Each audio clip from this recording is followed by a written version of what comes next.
ಸ್ವಾಗತ. ರಾಜ್ಯ ರಾಜಧಾನಿ ಬೆಂಗಳೂರಿನಲ್ಲಿ ಮಳೆಯ ಆರ್ಭಟ ತೀವ್ರವಾಗಿದೆ. ಬೆಂಗಳೂರಿನಲ್ಲಿ ಭಾರೀ ಮಳೆಯಿಂದಾಗಿ ಅನೇಕ ಅವಾಂತರಗಳೇ ಎದುರಾಗಿದೆ. ತೀವ್ರವಾಗಿ ಮಳೆಯಾಗ್ತಾ ಇರೋದ್ರಿಂದಾಗಿ ಸಾಯಿ ಲೇಔಟ್ ಸಂಪೂರ್ಣವಾಗಿ ಜಲಾವೃತ ಆಗಿದೆ. ಹೊರಮಾವು ವಾರ್ಡ್ನ ಸಾಯಿ ಲೇಔಟ್ ಮಳೆಯಿಂದಾಗಿ ಸಂಪೂರ್ಣವಾಗಿ ಜಲಾವೃತ ಆಗಿದೆ. ಇನ್ನು ನಿರ್ಮಾಣ ಹಂತದಲ್ಲಿ ಇರುವಂತಹ ಕಾಮಗಾರಿಗಳು ನಡೀತಾ ಇರೋದ್ರಿಂದಾಗಿ ಈ ಅವಾಂತರ ನಡೆದಿದೆ ಅನ್ನೋ ಮಾಹಿತಿ ಲಭ್ಯವಾಗ್ತಾ ಇದೆ.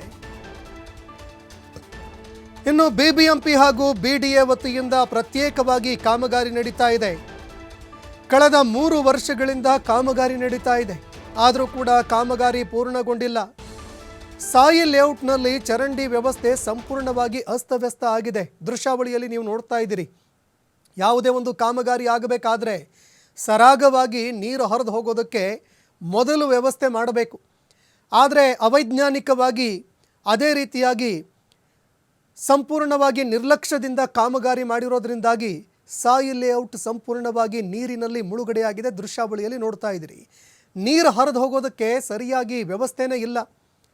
ಹೀಗಾಗಿ ಚರಂಡಿ ನೀರು ಮತ್ತೊಂದೆಡೆ ಮಳೆ ನೀರು ಎಲ್ಲವೂ ಕೂಡ ಲೇಔಟ್ನಲ್ಲಿ ನುಗ್ಗಿ ಬಂದಿರೋದ್ರಿಂದ ಜನ ಪರದಾಡುವಂತಹ ಪರಿಸ್ಥಿತಿ ನಿರ್ಮಾಣ ಆಗಿದೆ.